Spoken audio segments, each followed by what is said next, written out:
The young men who roared up on powerful bikes weren't looking to buy. They came with a gun and a grenade.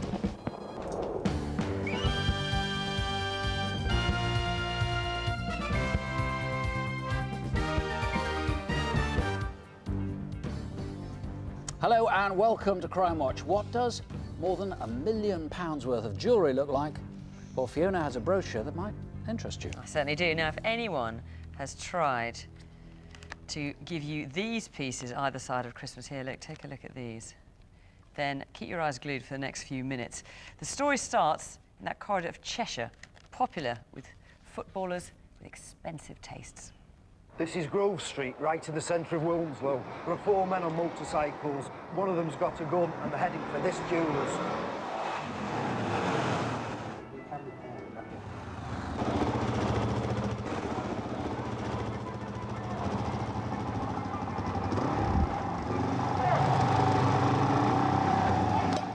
Back of the shop where the Ukrainians just drop everything, get to the back of the shop, keep out of the way. Leave it! Keep out of the way!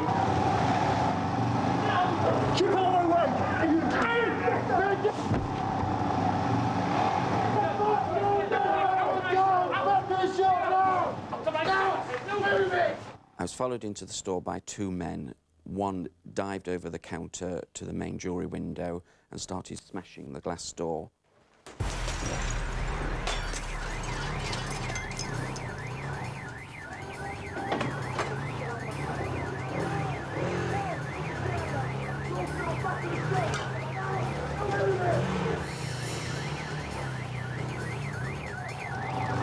Put those things back and get out of my shop. Out of my shop! I'm telling you now, get out! Intimidate me now! Oh, wait! Get out of this shop! I'm warning you! Out!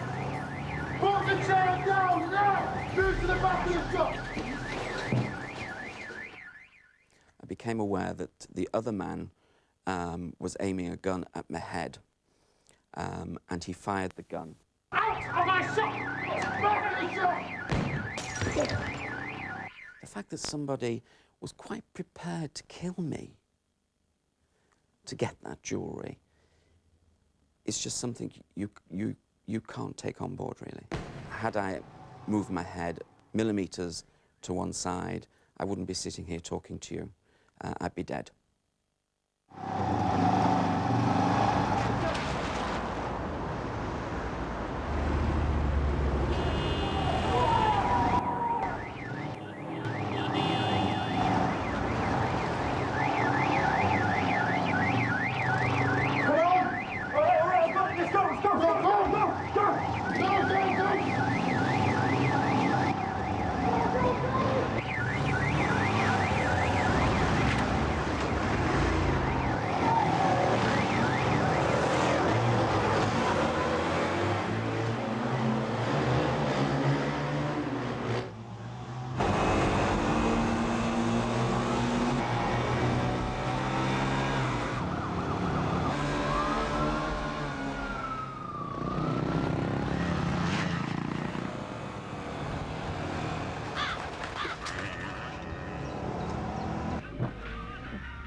Bridge car park, and this is the last sighting we've had of the robbers.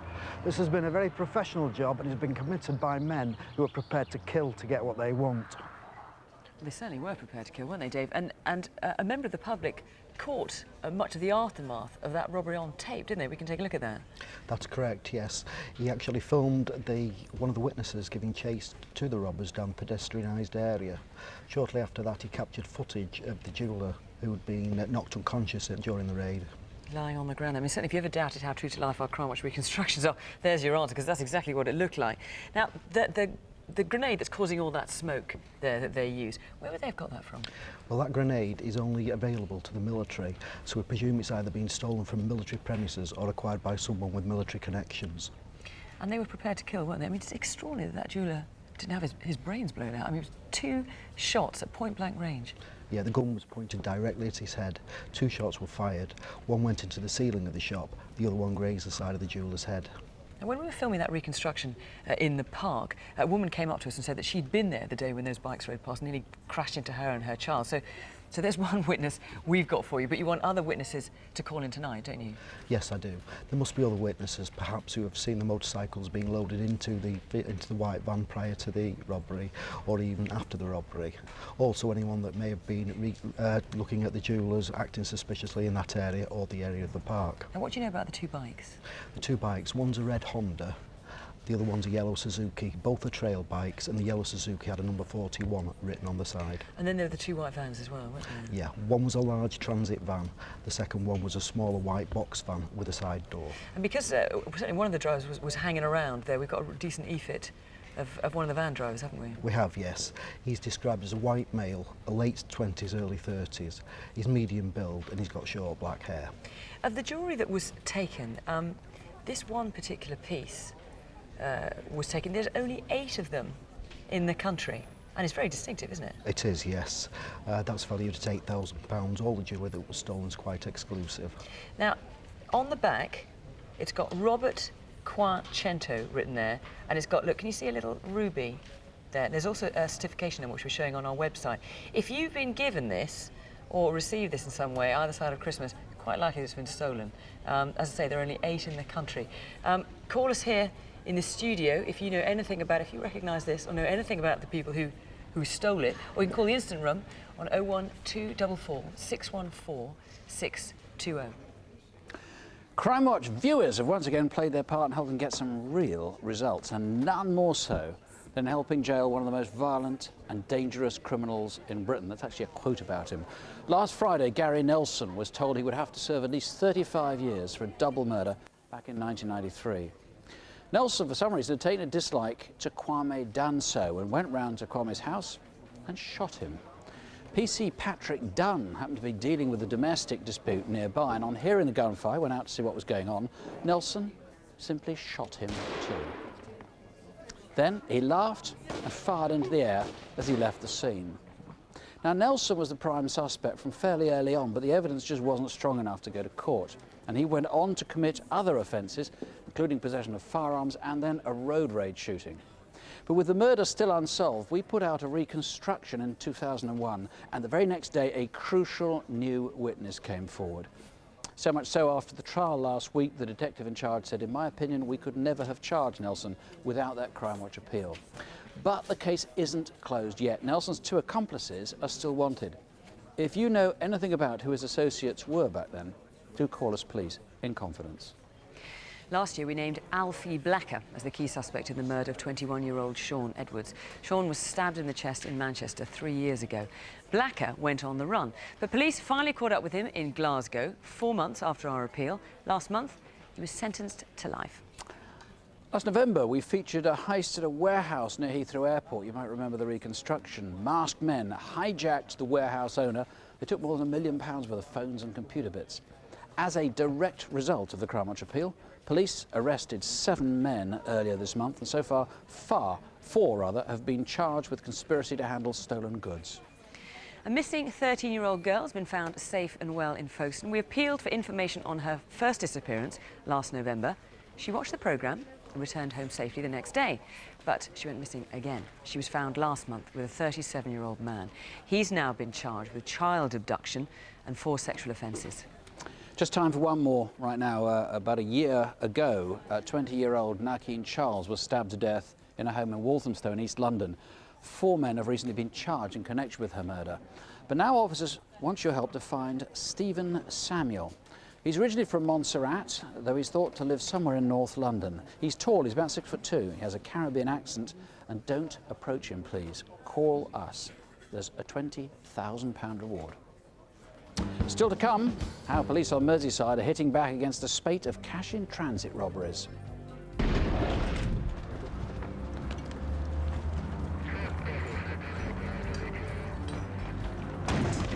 And how they need your help to nail one of the most vicious gangs involved. Also to come, some of the worst pictures of street violence we have ever seen. I think the only thing they wanted to do that night was hurt someone, if not kill them. I think I was the unlucky person. I'm lucky I'm here now talking about it when I could have been dead there and then. Now that CCTV, when we see it fully later, may nonetheless be the best chance of finding the 4 men who came close to killing that entirely innocent young man. Well, our lines are already busy. Our next case involves just one man, but a man who went round with a hammer in a carrier bag. He's a character really crying out to be caught by Crimewatch viewers. There's a real worry he may repeat what he did in a Surrey churchyard just before Christmas.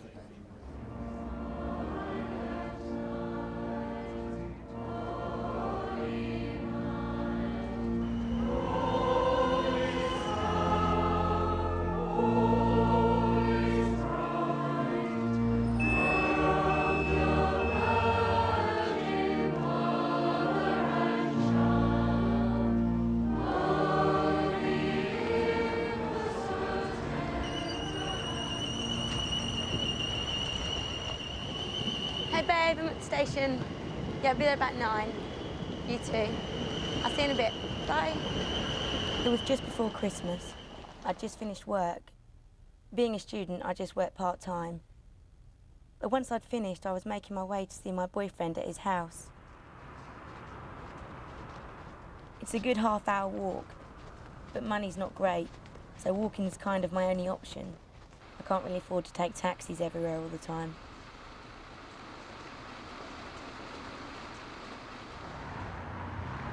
For most of the journey, I walk through main roads, but when I get to the end, I take a shortcut through a cemetery. It's a pretty normal shortcut. Most people use it, most students use it all the time. It cuts a good 10 minutes off my journey.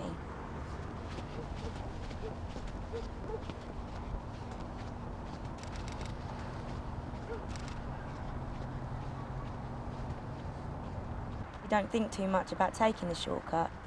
It wasn't that late. And generally there are still people around.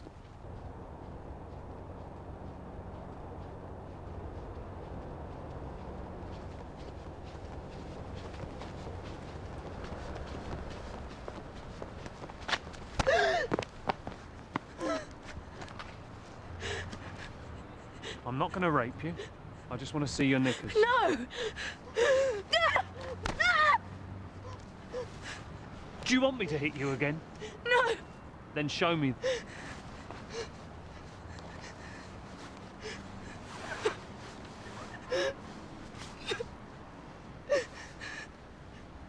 Now take them off. Please don't make me do this!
My head was in so much pain. I was just trying so hard to stay conscious. I was terrified that something was really wrong and that it could be fatal. Oh no. Babe, it's all right, it's okay. Just call an ambulance, yeah? Yeah. Oh, what's happened? Oh, come here, it's okay. Don't worry. When I got to the hospital, I was a real mess. I was suffering from concussion. I ended up with a fractured skull and all of my head was really swollen. I had a fractured jaw, which has caused problems not only with my mouth, but with all of my teeth. I had a dent in one cheek, which hasn't gone, it's actually getting worse. The hammer actually left a permanent mark. I have a circle on the side of my head, which is the exact size of the hammer. That'll be there forever. It seems clear that the man with the hammer followed his victim into the churchyard, and police think this is him. Caught on camera is his carrier bag and short beige Mac. He's 30 to 40, roughly 5'9" or 5'10". I'm just really, really angry at him. I can't understand why someone would do that sort of thing to another person, or what I did to provoke such violence. It's had an effect on my entire life, not just the hospital visits and all of the surgery, but the psychological effects it's had on me.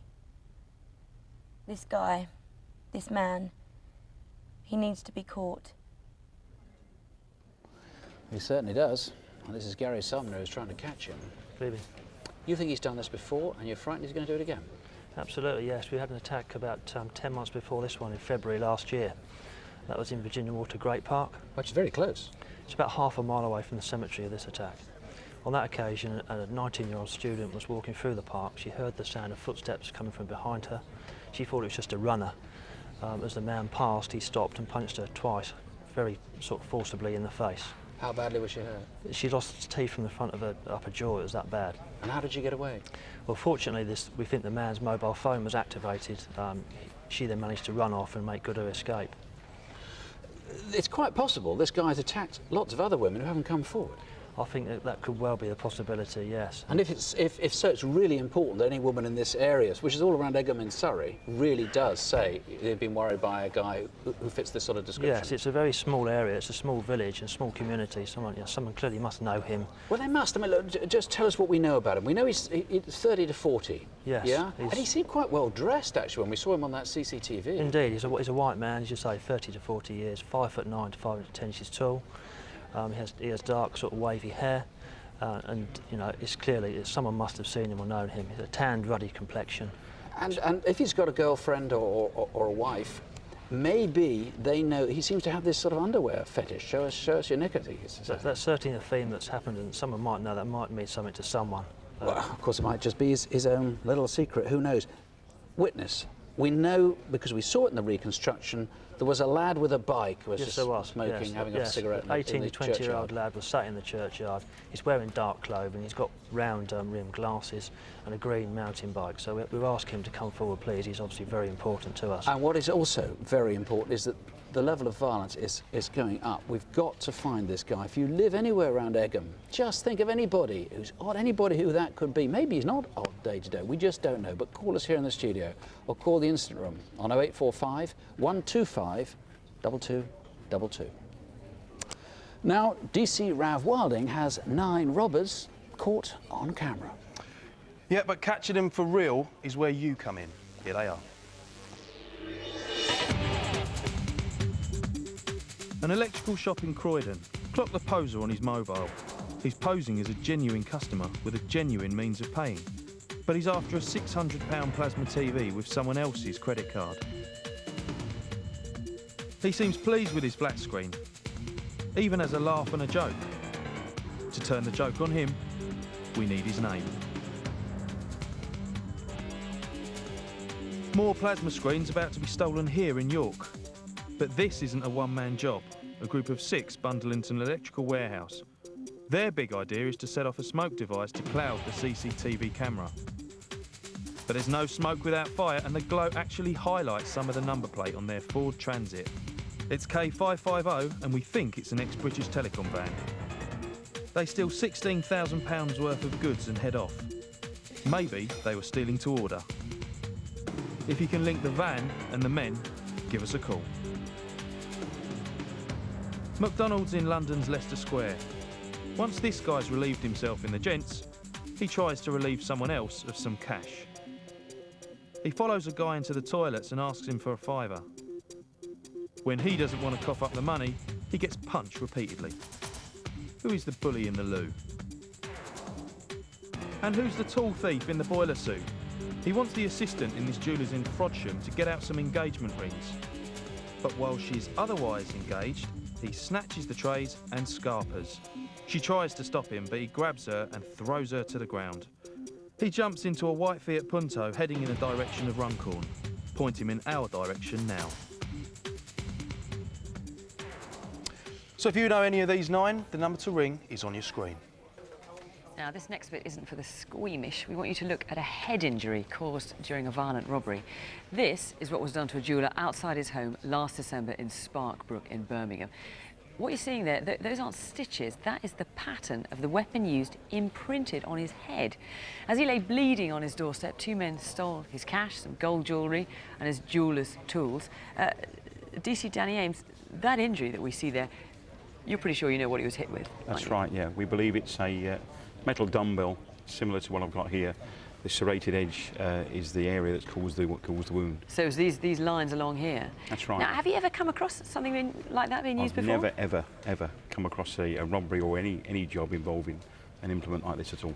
Now, they didn't give him any warning. They didn't say, you know, hand it over or we'll cosh you over the head with this. They just came out to him, whacked him on the head. There was so much blood, you thought you turned up at a murder scene, didn't you? I genuinely did, yeah. The blood stretched some 30 feet up the pavement to his front door and across his window frame and everything. He was incredibly lucky to have survived. That's right. It was 6:40 in the evening. He was coming home from work. He was just walking up the path to his front door, Larches Street, That's right. in Sparkbrook in Birmingham.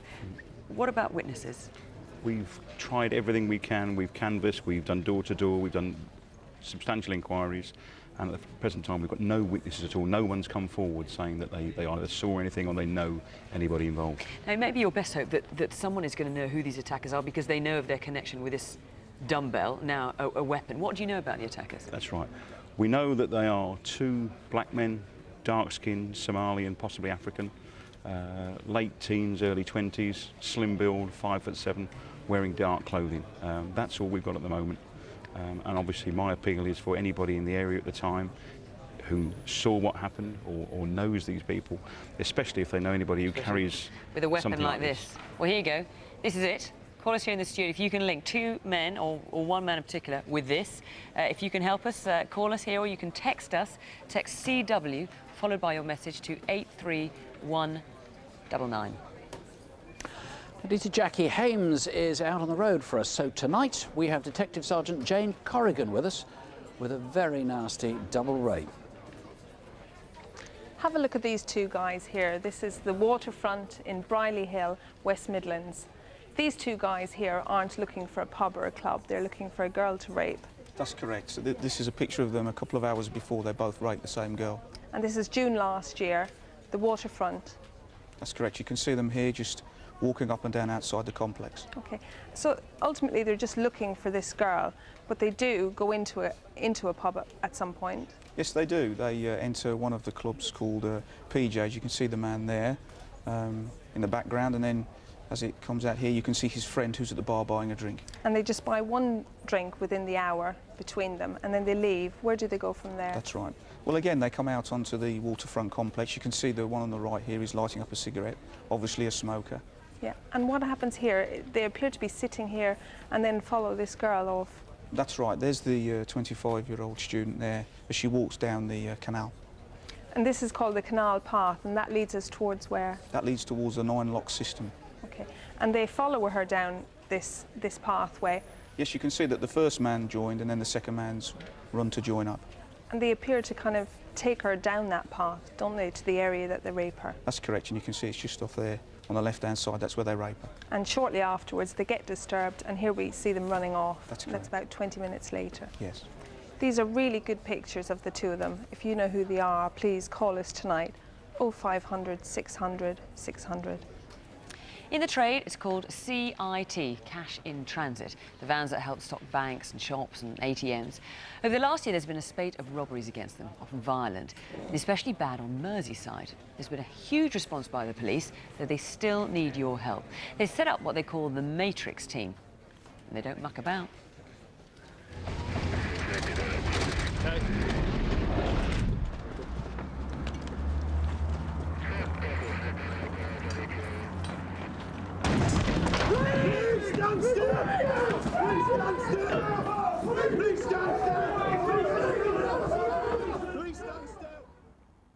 Well, when I arrived about 18 months ago, I found a really good force.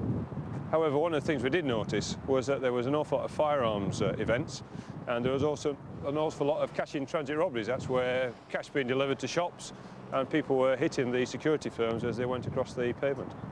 So what we decided to do was to create 4 syndicates, 2 dedicated to drugs, 1 about firearms, and 1 about cash in transit robberies.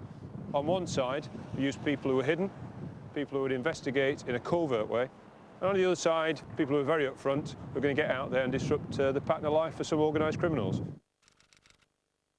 This is the hard edge of Matrix policing. These officers target those involved in criminality. They stop them, they search the cars, they arrest them for any criminality at all. This is what they do day to day, 24 hours a day. They target the right people for the right offences. Okay, have you got anything on you that you shouldn't have? No. Is there anything on the car that shouldn't be there? No. Okay, just keep your hands away from you. Just turn around, face the car for me. I'm just going to give it a quick search, okay? Yeah. Any controls available? First Street Drive North, pursuing a silver. Okay, so the vehicle's now been sort of stopped, yeah? Well, probably the best indicator I can give you is that as I arrived, we're getting cash in transit robberies at 1 a day. So if you think during a month, that's 20 or 30 robberies. Well, the last few months, we've had 1 a month. So we've gone from about 30 down to 1. As you can see, we're following a marked vehicle here that's following a cash in transit van. We do this quite obviously to deter people from actually attacking the vans. This is one way used to hit the criminal gangs hard, to prevent them financing what they're trying to finance, which is expanding their criminal activities. It's not the only way we do follow them, however. Just coming onto the junction with all the road held and the lights. Okay, there's a bank on the corner there. Is there? Yeah. Okay. Really see the registration number. Really see the writing on the bank, on the wall. And we'll follow this now until it's hopefully to the next drop. Matrix has been massively successful. I'm delighted with the results we've had so far. We've dramatically cut the number of cash in transit robberies, we've drastically reduced the number of serious injuries, shootings, and we know we're hitting criminals where it hurts, and they know who we are, and we know who they are. So why have we come to Crimewatch? Despite the fact we've caught and convicted lots of people involved in cash in transit robberies, these people here haven't yet been caught, and I'm particularly keen to do so. They are Patrick Smeeder, John Paul Mulhall, Mark Buckley, and Christopher O'Brien. And I particularly need to know who this man is here, who together with his criminal gang commits a particularly serious cash in transit robbery on the Wirral in September. So we're looking for these 4. Take a good look. Here they are. And in addition, this one, the one looks as if he's just been down Specsavers. He's also wanted for another raid, one where he and a gang used sickening tactics. To hide certain details, we're showing this in black and white. As you'll see, the gang's first priority was transport.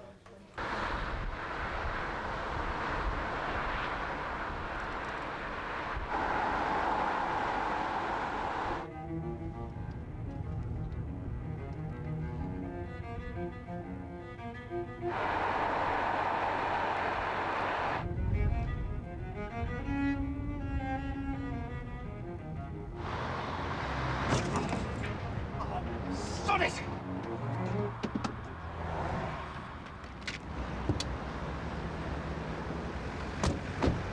Sorry, mate, I never saw the light. Oh, all right, I mean, look, let's just get some details from John's everyone. It's getting late on. Go and get the insurance. All right, fine. I mean, it's not too bad, sorry, but mate, I mean, know, really, I we mean... shouldn't really have done it. Hey, hey, get up! Hey, hey! Open the door! Open this door! Hey, hey!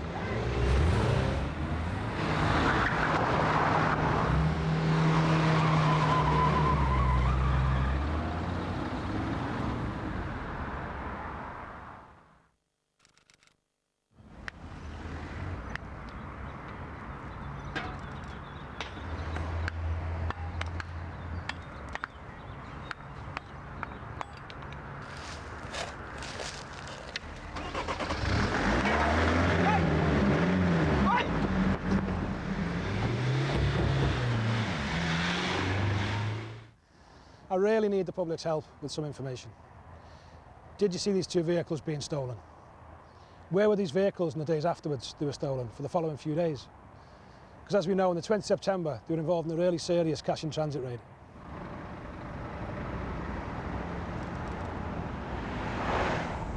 This time next week, it'll be me and the wife on the beach. Where you off to? Tenerife. That's all right. How much was that? Well, £600 for 2 of us, all inclusive. It's not bad, that, is it? Well, we'd done several jobs before we arrived at this bank. Had a good look around to make sure that there weren't any suspicious-looking characters about. Didn't spot anyone, so I proceeded to take the coin in.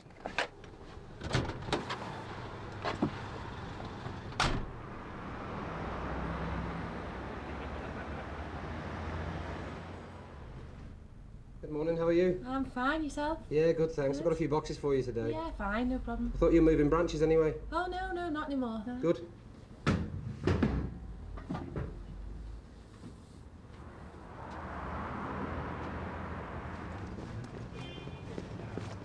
Right, it's the last box for you now. I'm glad you decided to stay at this branch anyway. Yeah, I'll be here a while. Good. You give me the money now! Listen to me! Give me the money now! It's the money I'm telling! Give me the money now! Now! Let's go! Grab him! Go on!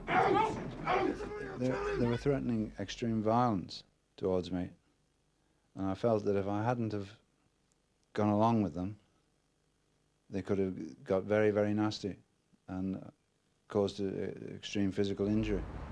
Go! Go! Go! Where's the other bag? You don't give us it, you go! Where's the other bag? Where's the bag? Damn it! For security reasons, we can't show what happened next. The gang used horrifying tactics seldom seen before in Britain. It makes them among the most wanted men in the country. Let's go!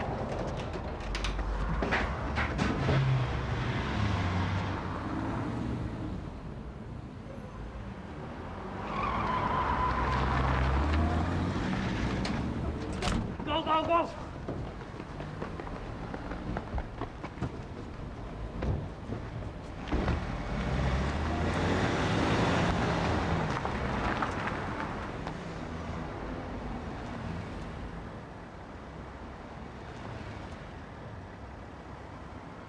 People probably think that the large companies, i.e.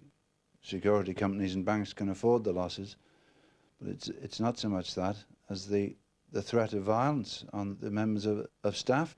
Sooner or later, these people will injure somebody severely. I mean, he was very lucky not to be injured severely himself. He was terrorised during this attack, Andy, wasn't he? I mean, it demolishes the idea that this is a victimless crime, you're against big companies or big banks, because it's one individual there, as we saw. Very much so. I think we sometimes forget that these attacks aren't against banks, building societies or cash-in-transit companies. They're against ordinary people just doing the job, and you face the daily prospect of quite violent attacks. The stolen cars, the BMW first of all, what do you know about it? The BMW was stolen 5 days before the robbery on Queen's Drive in Liverpool. It's a distinctive and expensive BMW 735i, which quite honestly you don't see many of in Liverpool. And it was stolen with one set of number plates, which we're seeing there. That's the top set of number plates there, and then another clone set of number plates, M66, were put on afterwards. That's right. Sometime before the robbery they were added on, and someone must have seen this vehicle around Liverpool during those 5 days. And the builder's van that was nicked as well? The builder's van was stolen from Eastham Village Road on the Wirral 3 days before the robbery on the 17th of September. Again, quite distinctive lettering alongside the van, which says G&C Roberts and Sons there, and then what was it, utility services underneath. So again, someone may know something about that too. That's right. I mean, what about the people who did this? Have you any idea they're part of a bigger criminal gang? We know most criminal gangs engaged in these sorts of robberies, but we need evidence against them, obviously, to convict them. Whilst we may have some ideas who they are, we just need the public's help to find out exactly who these people are. Now, as far as one person goes, we've got a very good e-fit of the man in specs that we saw there at the end.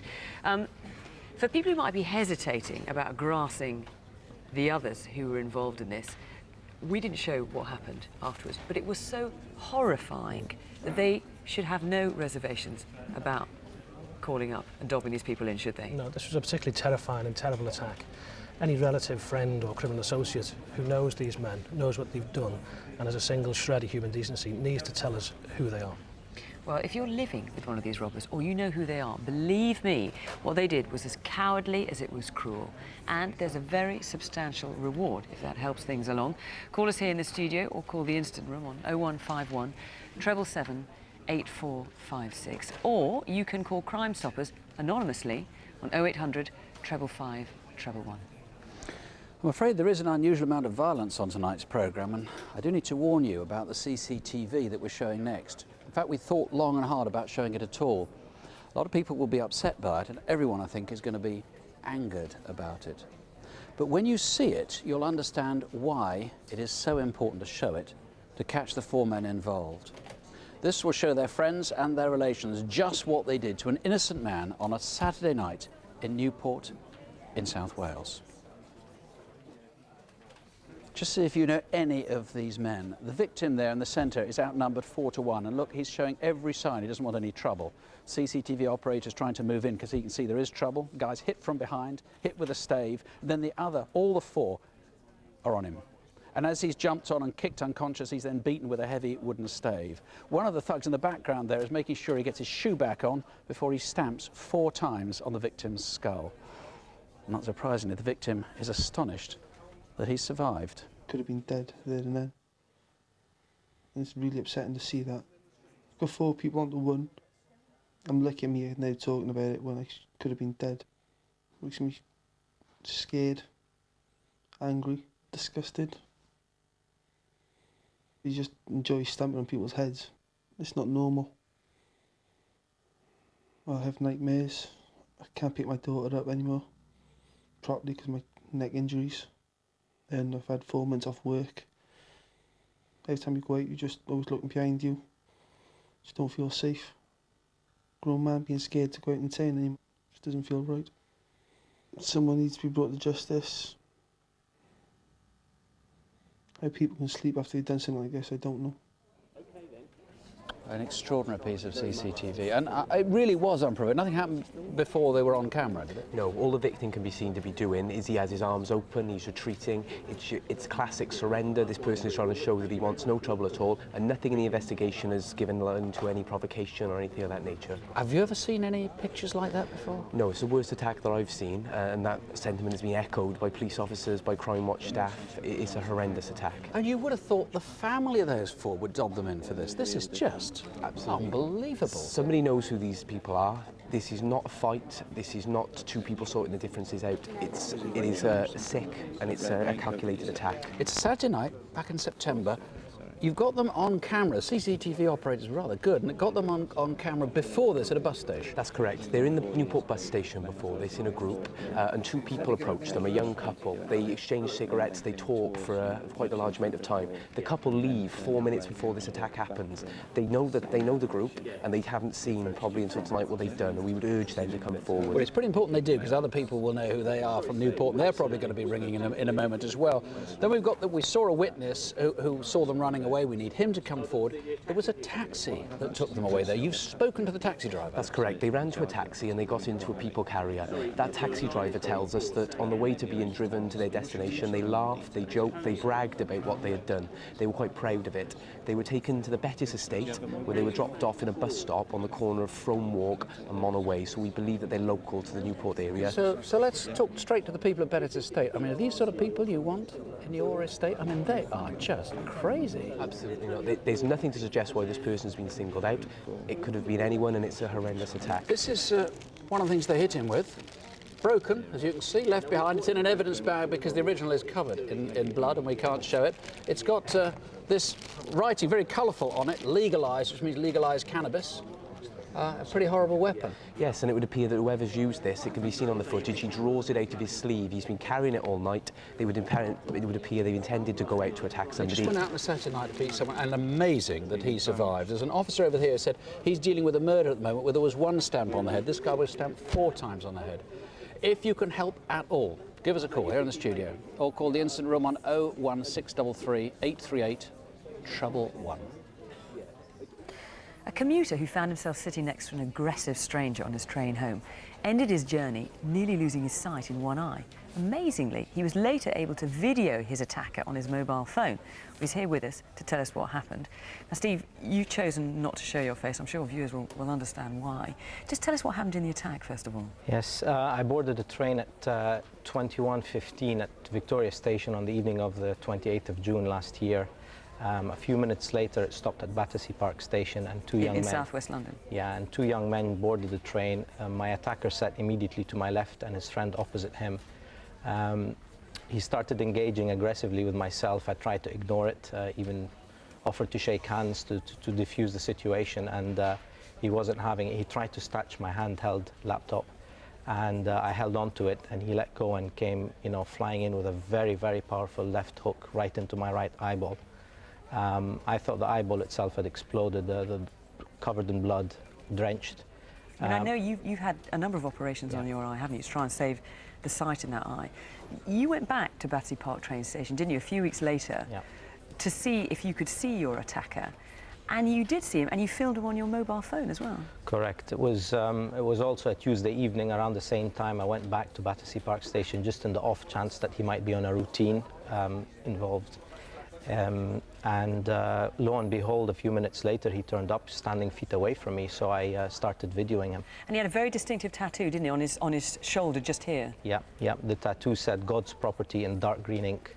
In kind of old-fashioned English lettering? Correct, yes. Well, the fact that you saw him again has provided a fantastic clue. I mean, another clue is the fact that Battersea Park train station is near Battersea Athletics track, and both the attacker and his friend were dressed in athletic clothing on the night of the attack. DC Malcolm McCulloch, what more can you tell us about these two? We believe they were training at Battersea Park in the athletics track before they got on the train at Battersea Park railway station. From the mobile phone features, you can see the attacker has got a powerful build, much like a sprinter. The friend, who we believe might be called Alex, forms part of this investigation. I'd like to speak to him to see what he has to say about this matter as well. Because he had a pair of silver spiked running shoes, didn't he? Yes, that's correct. Now, although he didn't throw the punch, as far as Steve's concerned, he was part of it. He was laughing, he was kind of egging his mate on, wasn't he? Yes, that's correct. Now, if he had no idea, perhaps, that was what was going to happen, that punch was going to be thrown, and he considers himself the innocent party, he better get on the phone pretty quick, hadn't he? Yes, it would be to his advantage to contact us as soon as possible. OK, well, there's a £5,000 reward. Call us here in the studio or call the incident room on 020 7391 5275. Now, Jane and Ralph have some more wanted faces, but here, we already know who these are. What we want to know is where they are. Shamooj Ali is wanted for 3 separate sex attacks in Dorset, Devon and Sussex. Last October, Ali was working as a chef in an Indian restaurant in Chichester. In an upstairs room, he threatened a 23-year-old woman with a kitchen knife, beat her, and across 6.5 hours, repeatedly raped her. He was later traced to Tower Hamlets in London. There, his own friends tried to get him to a police station, but he escaped. Ali's originally from Bangladesh with connections in East London. There's a £5,000 reward. Suspected drug dealers Gul Alam and Amir Mohammed disappeared in Sussex last June. They'd been charged by West Yorkshire Police with importing drugs, but they jumped bail and haven't been seen since. They're from the Bradford area, but have Sussex connections in Crawley. Sunderland man Anthony Craggs was charged with conspiracy to commit armed robbery 3 years ago, but he didn't turn up for trial. 3 other men were convicted of armed robbery and were jailed for a total of 42 years. Craggs is known to travel throughout the country and has contacts in Spain. Watch him, he may also be armed. Paul Turner spends a lot of his time on the internet. The name he uses says everything about him. Shaved scum slave. He's a convicted sex offender and is wanted for possession of indecent images of children. He's often on the south coast around Bournemouth, Poole and Southampton, but he hasn't complied with the sex offenders register since he went missing 16 months ago. Have you seen him? Call us here in the studio on 0500 600 600. Last summer, an Australian, Newton Thompson, came to visit Britain. He'd never been abroad before. After visiting Edinburgh, he came back to London. It was Monday, August the 1st. Newton Thompson checked into the Bayswater Comfort Inn at 5:15 p.m. A couple of hours later, he's seen on his mobile just around the corner. Who was he talking to? Half an hour later, he's back. About 1:30 a.m., hotel guests heard a disturbance. In the morning, staff found Newton's body. He'd been robbed and beaten to death.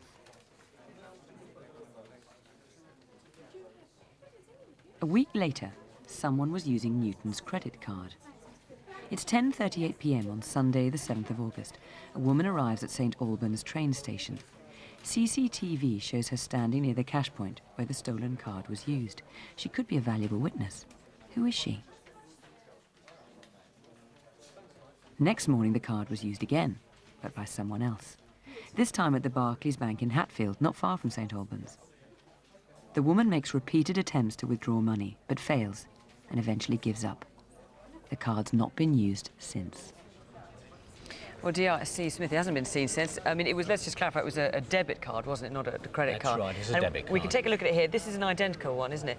There we are, National Visa, National Australian Bank card.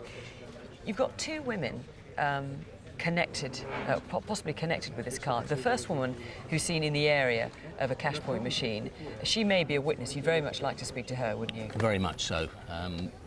There's no firm suggestion she's used the cash point, but she is in the area of that cash point. But she's in the area, and so you'd like to speak to her. Now, the woman we see using it the next day, she does use it. That's for sure. She fails to get the money out. She does. Now, it's possible she may have got the card somehow and not have any idea it came from a murder. That's exactly right. She may not know the origins of the card, but this is a murder investigation. She's very much involved in that investigation, and I would stress that this is her opportunity to come forward and eliminate her Certainly, from my if she's inquiry. nothing to do with that murder, she's got a limited amount of time, and she needs to come forward and tell you now, doesn't she? That's right, she does. Other things were taken, weren't they, from Newton? There was some money, his passport, and then this tool bag. It's a pretty distinctive tool bag. This is identical, isn't it? It's an identical bag to the one that is missing from Newton Thompson. Trafalgar, TT for Trafalgar Tours. That's correct. Newton was gay, which may or may not have a bearing on his murder. That's right. You want to know, did anyone see him that night, and in particular, who was he talking to on the phone? That's right. He, as we've heard, he was on the phone at about 7:20 that evening in Leinster Terrace.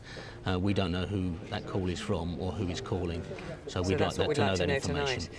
Well, if you know anything at all about what happened to Newton, call us here or the instant room on 0208 247 7821. I said earlier we agonised about showing that explicit violence in the Newport attack. It's been worthwhile. The calls are really flooding in. We've had several people named, 5 so far. 2 have been named twice. Now, burglary has been rather going out of fashion of late. For about 10 years now, actually. It's fallen, and it's fallen sharply and consistently. When it does happen, most burglars, if they're spotted, run away. But not 2 we're going to see now. They didn't count on the victim being home, and no one could have predicted they would react as they did. It was nearly a year ago, but I remember it as if it was yesterday. When I felt the water filling up, I thought that was it. I was just bleeding everywhere. I'm an artist, and at the time I was producing about 1 piece or commission a week, and since then I haven't really been able to do anything.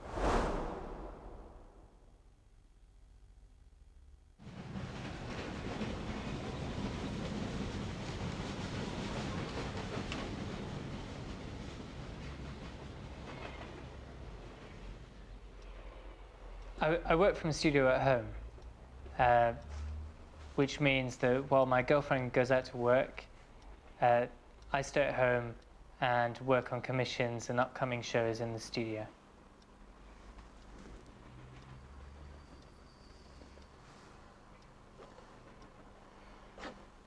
I was painting away and I heard something through the house.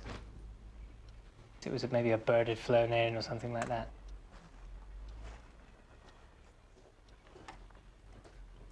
What are you doing? Get him! Come here! Get down! Get out! Hold it! Shut up! Get a blanket!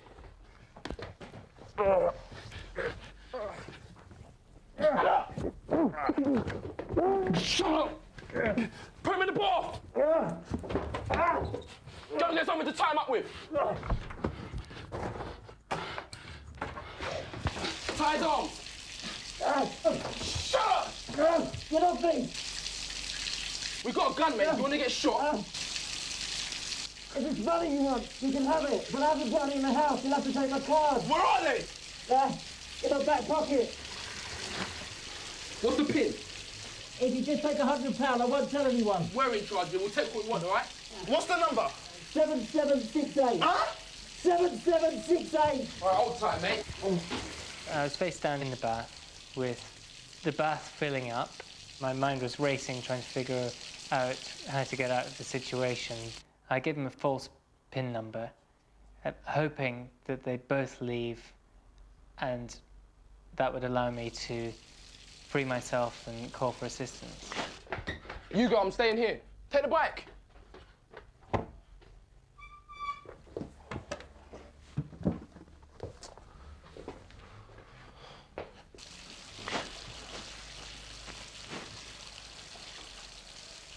When I realised that there's one guy still left in the house, I thought, right, this is it. And I realised at that point, because I'd given them a false PIN number, the one guy would be back, and then I'd be in serious trouble. I thought, this is the point that I've got to actually do something, it's going to get a lot worse.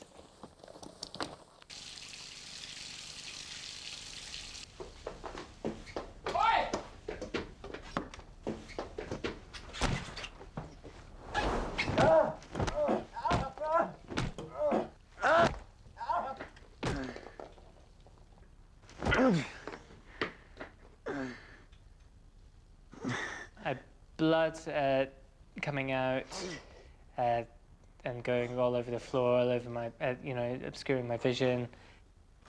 I was just thinking that I had to get some help at that point.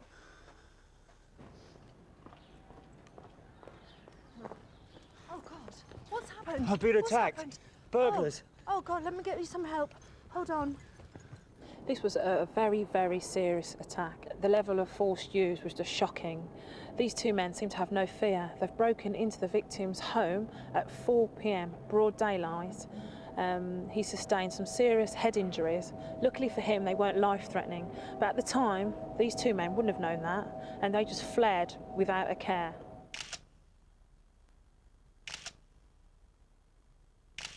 I needed 40 stitches to my head, but when I got to the hospital, they were more concerned about my hand because one of the blows had severed the tendon, and I needed to have reconstructive surgery on that, which lasted the better part of about 8 months. I had to move house because I didn't feel safe, and certainly couldn't leave my girlfriend alone in the house on her own. And it's basically changed everything, and I've had to reassess everything and start from scratch. Maria, the violence really was much worse than actually we showed, and this is what he was hit with. It's a bike D-lock. Actually, not this one, because the original one is covered in blood. It's an exhibit, right. of course. But it's a good e-fit. You're pretty confident it's a good e-fit, Yeah, I mean, the victim's an artist, and he paid particular attention to detail, so I'm quite confident that it's going to be good. Age, height? I know he's reasonably tall. Yeah, this guy's described as being about 6 foot tall, 20 to 22 years of age. Black guy, he's quite athletically built, quite big built person. Now, the other guy who went off to try the PIN number at the ATM did not take part in this worst part of the violence. What happens to him if he comes forward? He might want to say, look, nothing to do with me. Well, it's better that he comes forward so that we can deal with him rather than... You'll still presumably prosecute him for the burglary, though, Yes, won't you? oh, definitely we will. But obviously, if he comes forward, it's better than us having to track him down. I'm sure the courts will be more lenient if he comes forward. And given the extent of the violence, maybe this is another case where family, friends are going to ring up too. Yeah, I'm definite that somebody out there is going to know who this is. It might be a family friend, a relative, but there's no room here for loyalty. If you know who this person is, you need to contact us. And they'll probably been talking about it too, because they obviously didn't anticipate this would happen. Call us here in the studio, or call the incident room on 020-8247 8434. And if you've been the victim of a crime, not necessarily a violent crime, any crime, you can call victim support on 0845 30 30 900. Yeah, like Nick said, we're getting some great stuff coming in on that Newport gang attack, which I'm personally really pleased about. And those guys acted like a pack of animals on there on that CCTV that we showed you. Had several names put forward, but we still want some more stuff to come in if you know anything at all. Also getting some really good stuff coming in on the Surrey hammer attacker. We've had 40 plus calls and rising all the time. We've also had names suggested for him and other leads, and although I can't give them to you right now on air, I can reassure you that the officers are extremely pleased with that. Lines are still open. If you know anything that can help us out about any of these cases, please do give us a call. Well, that sounds like some good news. And we've heard a lot about stolen jewellery tonight. Let's end with something that's been recovered. Thing is, we don't know who it belongs to. Now, this is part of a haul valued at nearly £1 million found by police in Somerset. And it's quite a collection, a real magpie, if you like. Precious gems, quirky trinkets, the whole lot. They range from classic diamonds like these over here. This one, I think, set in a ring with an 8-letter inscription on the inside of the band. There's some also actually quite comical gold pendants, aren't there? Absolutely. Well, there's this kind of little doll here, a gold doll. Then we've got little Dumbo, look at that. And then these, was it boxing gloves, aren't they? Look, Yeah. look, somebody describes looking like the inside of an incredibly upmarket Christmas cracker. There's a little clown here, and here, I don't know if you can see that, there's a little lion with a ring in his back. Now, you'll find more details of these and images on our website. That's along with details of all tonight's other cases. That's bbc.co.uk/crime. And we have some more good news to end on. Trident officers investigating the killing of Barrington Williams Samuels, and we highlighted his shooting last month. They say they've made some real progress as a result of the programme. Now, if you remember, he was a 19-year-old shot dead in his car outside a London nightclub on January the 2nd. He was with his sister who made that extraordinary 999 call. 4 people have now been arrested and questioned, but police want key witnesses on the bus parked in front of Barrington's car to come forward, and also anyone who was working at the Palace Pavilion at the time.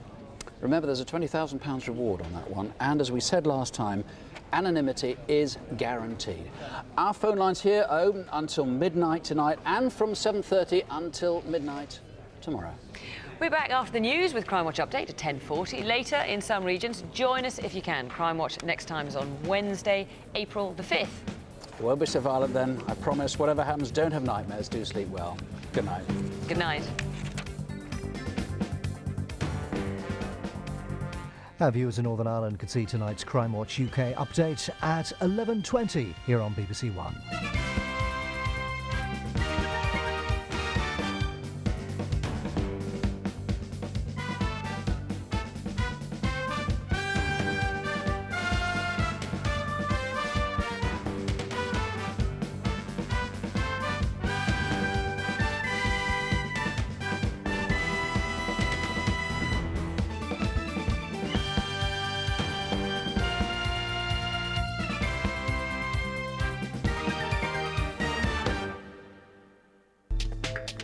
The news is now